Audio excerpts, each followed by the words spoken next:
नमस्कार प्रेक्षकांनो, तर आपण बघतोय थोडं तुझं थोडं माझंचा महा एपिसोड। आता इथे मानसीनं सांगितले की मी तेजसची लग्न करायला तयार आहे आणि तेजस इथे मानसीला समजावायला आतमध्ये निघून आलाय। तो सांगतोय तुम्ही असं करू नका, तुम्ही माझ्याशी बाहेर जाऊन भांडा, हे सगळं खोटं आहे म्हणून सांगा। घोळ जो काही घालताय तुम्ही तो निस्तरायला मी ऐकून घेतो, तुम्ही मला बोल लागेल असं मनाला लागेल असं बोल लावा तुम्ही, पण प्लीज असं काही म्हणू नका। प्लीज तुम्ही म्हणू नका की तुम्ही माझ्याशी लग्न करायला तयार आहात, मी नाही हो तुमच्यासाठी योग्य।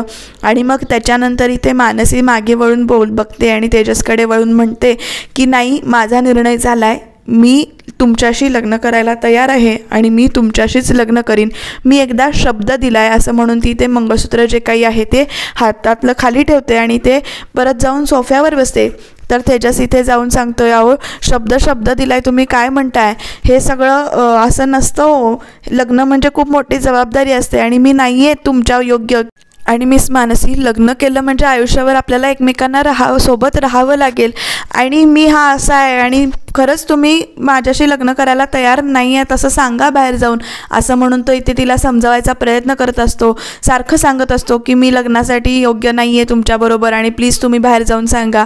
पण इथे मानसी त्याचं काही ऐकून घेत नाही, ती येऊन इथे देवाजवळ उभी राहते आणि तो तेवढ्यात तेजस म्हणतो की अहो तुमचं लग्न रणजितशीच होणं योग्य आहे आणि ते येणार आहेत आत्ता तुम्हाला मागणी घालायला। हे सगळं त्यांना कळल्यानंतर काय होईल आणि तुमचं रणजितशी लग्न होणं गरजेचं आहे, जबाबदारी आहे माझ्यावर, असं ती म्हणते। आणि रणजितचं नाव ऐकून मानसीचा इथं परत पारा चढतो आणि मानसी त्याच्या खाडकन इथे कानाखाली लावून देते आणि काय बोलताय तुम्ही, तुम्हाला तरी कळतंय का, असं ती तेजसला इथे विचारत असते। तेजस म्हणतो की गाडी आणि गाडीची जोडी होणं गरजेचं आहे, श्रीखंडाची गोळी त्या गाडींमध्ये विरघळून जाईल आणि तुमच्यासाठी रणजितरावच योग्य आहेत, रणजितचं खूप प्रेम आहे तुमच्यावर आणि ते तुम्हाला आता बघायला येणार आहेत, मागणी घालायला येणार आहेत आणि संपतरावांनी जबाबदारी दिली, असं म्हणून तो इथे सांगत असतो। तर आता त्यालासुद्धा 2 मिनटं कळत नाही की मानसीनं त्याच्या तोबाडीत इथे का मारलंय ते, आणि मानसी त्याच्या तोबाडीत मारते आणि त्याला ओढत घेऊन इथे संपतरावांच्या फोटोजवळ जाते आणि म्हणते, बाबांनी हे मंगळसूत्र तुमच्या हातामध्ये आणि माझ्या हातामध्ये दिलं होतं आणि सांगितलं होतं की तुमच्यावर माझ्या लग्नाची जबाबदारी आहे, रणजितशी लग्न लावून द्या असं सांगितलं नव्हतं, तर एक जोडीदार म्हणून, एक नवरा म्हणून त्यांनी तुम्हाला इथे बघितलं होतं आणि माझ्यासाठी जोडीदार म्हणून त्यांनी तुम्हाला निवडलं होतं, असं इथे मानसी त्याला सांगण्याचा प्रयत्न करते। त्यालासुद्धा 2 मिनटासाठी कळत नाही आहे नेमकं काय चाललंय ते, तो अजूनही म्हणतोय की रणजितच तुमच्यासाठी योग्य आहेत आणि संपतरावांनी जी काही जबाबदारी दिली ती मला पूर्ण करायची, असं म्हणून तो इथे सांगत असतो। आता मानसीनं संपतरावांच्या फोटोसमोर त्याला नेलंय आणि ते दवाखान्यातले जे काही सगळे घडलेले प्रसंग आहेत ते इथे त्याला ते आठवून द्यायचा प्रयत्न करते। बाबांनी आपला हात हातात घेऊन मंगळसूत्र ठेवलं होतं, ते रणजितची लग्न करण्यासाठी ठेवलं नव्हतं, तर तुम्ही माझा योग्य जोडीदार आहात हे बाबांना जाणवलं होतं आणि बाबांची ही शेवटची इच्छा होती की तुमचं आणि माझं लग्न व्हावं, म्हणून हे मंगळसूत्र मी इतके दिवस माझ्याजवळ ठेवले, असं ती इथे सांगते।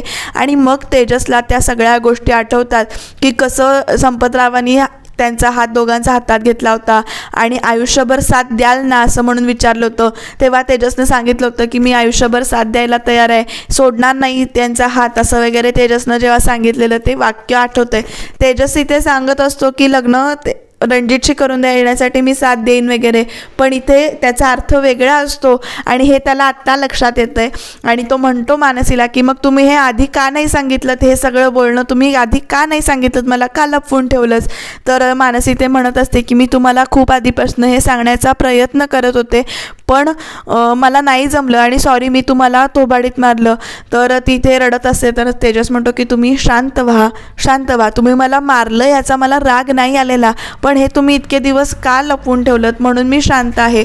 तर मानसी म्हणते, मी सांगण्याचा खूप प्रयत्न करत होते तुमच्याशी, पण मी तुम्हाला कसं सांगू, आणि ह्या नात्याचं ओझं किंवा जबाबदारी मला तुमच्यावर लादायची नव्हती, म्हणून मी इतके दिवस तुमच्यापासून हे लपवलं होतं, तुमच्यापाशी काही मी बोलले नव्हते, कारण तुम्हाला आपल्या या नात्याचं ओझं वाटू नये म्हणून मी हे सगळं लपवलं होतं तुमच्यापासून, असं ती इथे सांगते आणि खूपच रडत असते बरं का मानसी इथे प्रेक्षकांनो। तर आता बघू तेजस पुढे काय म्हणतोय ते, तेजस तयार होईल का या लग्नाला, तुम्हाला काय वाटतं ते कमेंटमध्ये सांगा। आणि मानसी त्याला अशा वेगळ्या पद्धतीने ते प्रपोज करते बरं का, एक प्रकारचं प्रपोजच आहे म्हणावं लागेल। ती म्हणते की तुमच्याबरोबर राहिल्यानंतर मला माझी सगळी दुःख नाहीशी होतात आणि सगळ्या अडचणी माझ्या लांब होतात, तुम्ही आल्यानंतर सगळं छान झाल्यासारखं वाटतं आणि आपण सुद्धा थोडं तुझं थोडं माझं करत आपण सगळे हे प्रॉब्लेम्स निस्तरूया ना, असं म्हणून ती ते छान असं बोलते. प्रपोज केल्यासारखंच आहे ते एक प्रकारचं. आणि मला मनापासून असं वाटतं आहे की तुम्ही माझे जोडीदार म्हणून योग्य आहात, आणि हे सगळं मला पटल्यानंतरच मी इथे तुमच्याशी बोलते असं म्हणून इथे मानसी इथे सांगत असते. जे काही बाहेर चाललं आहे ना ते सगळं चुकीचं आहे, खूप वेगळं बोलतायत, वाईट बोलतायत तुमच्याबद्दल असं वगैरे इथं मानसी इथे सांगत असते. पण तरीसुद्धा तेजस इथे तयार होत नाही आहे. तो म्हणतो आहे की प्लीज तुम्ही तुमचा निर्णय मागे घ्या, आणि जे काही असेल ते असेल, खरं तुम्ही प्लीज माझ्याशी लग्न करायला तयार होऊ नका. मी नाही आहे हो इतका चांगला वगैरे तो इथे सांगायचा प्रयत्न करत असतो, कारण त्याला माहिती आहे की त्या घरातनं त्याला बाहेर काढलेलं आहे आणि नंतर तो काही कमवत नाही आहे वगैरे. पण तरीसुद्धा मानस इथे ऐकत नाही, आणि मी एकदा शब्द दिला आहे तो दिला आहे असं म्हणून ती इथे बाहेर येते. आणि तेजस इथे सगळ्या गोष्टी आठवतो. तर तेजसला पण इथे आठवतं की जेव्हा तो मामीच्या घरी गेलेला असतो किंवा पोलीस स्टेशनमध्ये मंगळसूत्र ती बायको पत्नी म्हणून इथे त्याला सोडवते. मामीच्या घरी गेल्यानंतर रणजितचं जेव्हा नाव घेतो की रणजितचं आणि तुमची जोडी चांगली जमेल, तेव्हा मानसीनं त्याची धरलेली गळपट असेल, म्हणजे गळ्यात कॉलर धरायला ती आलेली असते, ते सगळे प्रसंग इथे तेजसला आठवतात. आणि तेजस विचार करत राहतोय की खरंच असं असेल का. आणि जेव्हा जेव्हा तो रणजितबद्दल बोलत असतो तेव्हा तेव्हा मानसी त्याला उडवाउडवीची उत्तरं देत असते. म्हणजे तो जेव्हा विचारतो की खरंच तुम्हाला रणजितची एकदा तरी आठवण येत असेल ना, तर रणजितची आठवण येत नाही म्हणून ती उडवून लावते. आणि त्याच्यानंतर एक दिवशी ती बाहेर बोलायला येऊन बसते आणि तेव्हा म्हणते की मला तुमच्याशी थोडं बोलायचं आहे, माझं तुमच्यावर खूप, एवढं बोलून ती इथे थांबते. आणि हे जे सगळे घडलेले प्रसंग आहेत ते इथे तेजसला इथे आठवत असतात. आणि मग ते मंगळसूत्र त्याला दिसतं, म्हणजे पडलेलं दिसतं, तो ते उचलतो आणि मग त्यांनी का जपून ठेवलं ह्या प्रश्नाचं उत्तर त्याला आता कळतं. तरी ते गायत्री बाहेर उभी राहिलेली आहे, विचार करते, अजून वाट बघते. तेवढ्यात मानसी येते आणि गायत्री मॅम म्हणून इथे हाक मारते. गायत्री लगेच म्हणते मानसीला की निर्णय तुझा बदलला ना, झाला ना विचार करून, तू तेजसशी इथे लग्न करणार नाही आहेस ना. तर मानसी इथे म्हणते की नाही, माझा निर्णय मी अजूनही बदललेला नाही आहे, मला तेजसशी लग्न करायचं आहे आणि मी तयार आहे या लग्नाला. तरीसुद्धा गायत्री इथे म्हणते अगं तू डोक्यावर पडलेस का, तू काय बोलतेस, तुझं तुला तरी कळतंय का. मानसी आता वरनं उठून खाली येते आणि म्हणते की मी तयार आहे, मी तेजसशी लग्न करणार असं म्हणून ती ते सांगते. माझ्या बाबांची शेवटची इच्छा होती ती की माझं आणि तेजसचं लग्न व्हावं. आणि मग ती ते मंगळसूत्र दाखवते आणि म्हणते हे जे मंगळसूत्र आहे ते मंगळसूत्र माझ्या बाबांनी माझ्या आणि तेजसच्या हातामध्ये ठेवलं होतं आणि सांगितलं होतं की तेजसशी लग्न कर किंवा तेजसच योग्य जोडीदार आहे, त्यांनी मला सुचवलं होतं आणि ही त्यांची शेवटची इच्छा होती असं म्हणून मानसी इथे सांगते. आणि आता शॉक व्हायची पाळी बरं का या घरातल्या बाकीच्या सगळ्यांची आहे, अगदी गायत्री सकटसुद्धा. आणि तात्यांना पण कळत नाही की हे नेमकं काय चाललं आहे. तेजससुद्धा इथे आता खाली येऊन उभा राहिला आहे. संपदा पण इथे रडतायत. आबाला पण कळत नाही आहे काय चाललं आहे प्रकार हा तो. तर मानसी पुन्हा एकदा सांगते की जेव्हा माझे बाबा हॉस्पिटलमध्ये होते, शेवटचे श्वास मोजत होते, त्यावेळेला त्यांनी माझ्या आणि तेजसच्या हातामध्ये हे मंगळसूत्र ठेवलं असेल. आणि ज्या वेळेला त्यांनी हे सांगितलं त्यावेळेला त्यांना तेजसमध्ये एक विश्वास दिसला असेल, त्यांना माणुसकी दिसली असेल, आणि म्हणूनच त्यांनी माझी जबाबदारी जी काही आहे किंवा माझ्या लग्नाची जबाबदारी ही जी काही आहे, मला योग्य जोडीदार म्हणून तेजसच योग्य आहे हे त्यांनी सुचवलं आहे आणि मला तेजसशी लग्न करायचं आहे, मी तयार आहे या लग्नाला. आता गीता पण हे सगळं ऐकून एकदम अशी शॉक होते. आणि हे सगळं बोलणं ऐकल्यानंतर तात्यासाहेब म्हणतात की तू तुझ्या वडिलांची शेवटची इच्छा म्हणून इथे लग्नाला तयार होत असशील, पण तरीसुद्धा माझा या लग्नाला विरोध आहे, कारण तेजस जबाबदारी घेऊ शकत नाही, तो चोर आहे आणि त्यानं जे काही केलेलं आहे हे सगळं चुकीचं आहे. पण इथे परत एकदा मानसी म्हणते की त्यांनी ते नेहमी दुसऱ्यांचा विचार करतात, दुसऱ्यांसाठी धावून जातात, दुसऱ्याला कायम आपलंसं करतात आणि त्यांना मदत करण्यासाठी कुठल्याही पातळीला जातात. आणि हे सगळे माणुसकी जपणारे गुण आहेत ते मला इथे आवडतात त्यांचे. आणि तसं जर का असेल तर मी मानसी संपतराव सणस तेजसशी लग्न करायला तयार आहे असं ती एकदम दाबा तिथे सांगते. तात्यासाहेब सांगतात अगं खरं तो चोर आहे, त्यांनी चोरी केली आहे. मानसी इथे म्हणते तेजसला की माफ करा तेजस, मला आता सगळं खरं सांगावं लागेल, तुम्ही पैसे का चोरले ते तुम्हाला घरच्यांपासून लपवायचं होतं, पण आता मी ते लपवू शकत नाही, मी सांगते सगळं असं म्हणून तिथे मानसी सांगते तात्यांना की तेजसरावांनी जे काही पैसे चोरले, तेजसने जे काही पैसे चोरले ते माझ्या वडिलांसाठी चोरले, माझ्या वडिलांना दवाखान्यात देण्यासाठी पैसे पाहिजे होते आणि म्हणून तिथे त्यांनी ती चोरी केली असं म्हणून ती इथे सांगते. आणि आता सगळे शॉक होतात बरं का. मग तात्यासाहेब म्हणतात जरी त्यांनी चांगल्या गोष्टीसाठी चोरी केली असली तरी तो चोरच आहे असं म्हणते. आणि आता गायत्री पण विचारात पडले की नेमका हा सगळा काय प्रकार आहे ते. आणि तो चोरच आहे हे म्हटल्यानंतर इकडे तेजस चोर आहे असं म्हटल्यानंतर गायत्रीला आनंदच होतोय बरं का. ती हसतेच आहे ह्या गोष्टीवर. तात्यासाहेब पुन्हा ओरडून ओरडून सांगतात की सगळं जरी मान्य असलं तरी तो चोर आहे आणि मलासुद्धा एक मुलगी आहे आणि मी माझ्या मुलीचं आयुष्य अशा मुलाच्या हातात देणार नाही, त्यामुळे तू सुद्धा या लग्नाला इथे तयार होऊ नकोस, लग्न करू नकोस असं ते सांगत असतात. आणि हे सगळं ऐकून परत पुन्हा मानसी तेच म्हणते की नाही तेजस चांगले आहेत आणि मी तेजसची तिथे लग्न करणार आहे. तर सुनंदासुद्धा थांबतात आणि म्हणतात अगं बाळा मी तुला सांगितलं होतं की लग्न योग्य वयात होणं गरजेचं आहे, लग्न करणं गरजेचं आहे, एकटं राहणं अवघड आहे आणि जोडीदार हवा हे सगळं मला मान्य आहे, मीच तुला हे सगळं समजावलं होतं, पण तो जोडीदार कसा असावा हे सुद्धा तू ठरवलं पाहिजेस, म्हणून काही तू अशा मुलाशी लग्न करू शकत नाहीस. इथे आता 2 मिनिटासाठी तेजसची आईसुद्धा तेजसच्या विरोधात बोलली आहे बरं का. आणि असं सगळं असूनसुद्धा बघण्याचा कार्यक्रमसुद्धा त्यांनीच तयार केला होता, म्हणजे आखला होता, गार्गीला सून म्हणून ते इथे आणणार होते. हे 2 मिनिटासाठी मला जरा विरोधाभास वाटला. पण इथे तात्यासाहेब अजूनही आपल्या मतावर ठाम आहेत, अजूनही ते सांगत आहेत की तू मानसी तेजसशी लग्न करू नकोस म्हणून.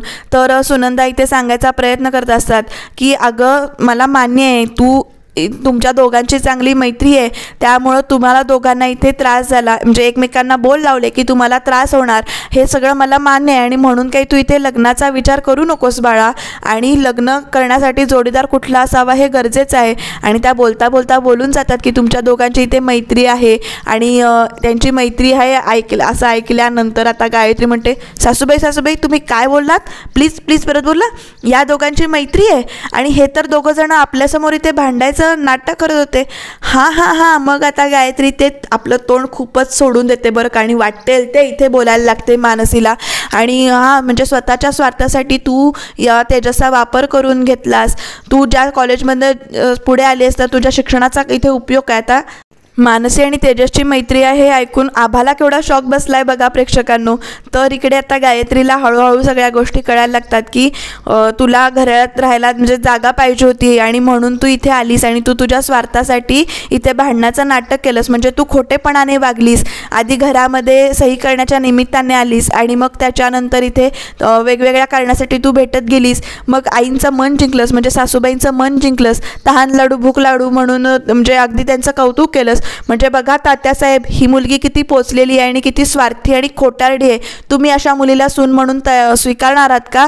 आणि हे सगळं काय आहे, म्हणजे तुमच्या दोघांचं आधीच ठरलं होतं आणि म्हणून तुझं लग्न मोडलं असं वगैरे इथं गायत्री तोंडाला येईल ते बोलत असते. आणि मग ती विनोदला विचारते काय विनोद हा पारगावला सुद्धा भेटायला जात होता ना.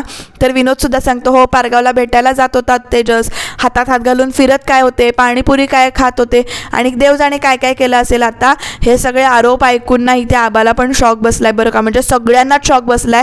तर इथे विनोद पण सांगतो की हा सारखा भेटायला जात होता, ही दोघं बोलत होते आणि मग तेवढ्यात तेजस इथे त्याला मारायला धावतो आणि काहीही बोलू नकोस, मानसींवर काहीही आरोप करू नकोस, आमच्यात तसं काहीही नाही असं म्हणून इथे तेजस सांगायचा प्रयत्न करत असतो. पण गायत्री तोंड सोडूनच बोलत असते. आणि हे सगळं खोटं जर का असेल तर मग ती पत्र आणि ते लॉकेट, आणि इथे छाया म्हणते की माझा नवरा खोटं बोलतोय, तर ती पत्र कोणी लिहिली होती दीदी, ती जी काही पत्र लिहिली होती ना ती मानसीनंच लिहिली होती वगैरे असं इथे ती छाया सांगते. छाया बरोबर आता नवऱ्याची बाजू घेऊन इथे बघते आणि गायत्री खूपच घाणेरडे आरोप करत असते मानसीवर, खूपच वाईट बोलत असते ती की तू कशी स्वार्थी आहेस, तू ज्या कॉलेजमध्ये शिकलीस त्या शिक्षणाचा उपयोग काय. आणि तेजस पण म्हणतो गायत्री वहिनी बास, तुम्ही काहीही आरोप करून नका आमच्यावर. तर गायत्री ते म्हणते का सगळं इथे खरं बोललेलं झोंबलं आता तुला, आम्ही खरं बोललो, तुझं आणि मानसीचं बहुतेक काहीतरी असणार आणि म्हणूनच तू इथे असं वागत असणार, तू इथे घेऊन आलायस तिला, असं सगळं तो गायत्री खूपच घाण इथे बोलत असते. तेवढ्यात संपदा म्हणतात की माझ्या मुलीवर तुम्ही असे आरोप करू नका, माझी मुलगी तशी नाही आहे. तरीसुद्धा इथे गायत्री ऐकत नाही आहे, मग कशी आहे तुमची मुलगी वगैरे असं ती बोलते. मी नाही त्यातली कडी लावा आतली असा प्रकार आहे का तुमच्या मुलीचा, असं म्हणून ती इथे त्यांना पण इथे बोलते.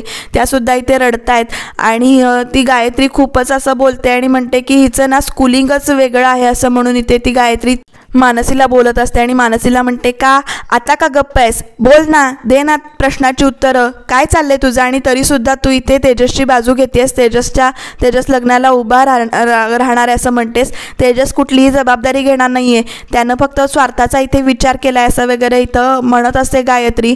आणि तू ना खरंच खूप चुकीची आहेस, चारित्र्यहीन मुलगी आहेस वगैरे इथं ती गायत्री म्हणते. संपदाला पण हे सहन होत नाही आहे. निधी, संपदा, मानसी सगळेच इथे रडायला लागत आहेत आणि स्वार्थासाठी, गरजा तुमच्या भागवण्यासाठी तुम्ही एकमेकांशी इथे नातं जोडलं आहे, इथे येऊन राहिलेस तू. तर तसं काही नाही आहे, आता तेजस तुझी जबाबदारी स्वीकारणार नाही आहे, तो लग्न करणार नाही आहे तुझ्याशी असं म्हणून ती ते सारखं सांगत असते आणि खूप घाणघाण आरोप करते ती गायत्रीवर. आणि ह्या सगळ्याचा परिणाम म्हणून प्रेक्षकांनो इथे वेगळाच होणार आहे. तेजस इथे म्हणतोय की बास, इथून पुढे तुम्ही काहीही बोलू नका, मी तयार आहे मानसीशी लग्न करायला. तर गायत्रीच्या या आरोपामुळे का होईना मानसीबरोबर लग्न करायला इथे तेजस तयार झाला आहे. कारण गायत्री सारखं एकच वाक्य म्हणते की तेजस स्वार्थी आहे आणि तेजस लग्नाला तयार होणार नाही आहे, जबाबदारी घेणार नाही आहे तो तुझी. हे सगळं ऐकल्यानंतर तेजस आता म्हणतो की बास गायत्री वहिनी, तुम्ही खूप बोलताय आणि तुम्ही बोलू नका, मी तयार आहे मिस मानसींशी लग्न करायला.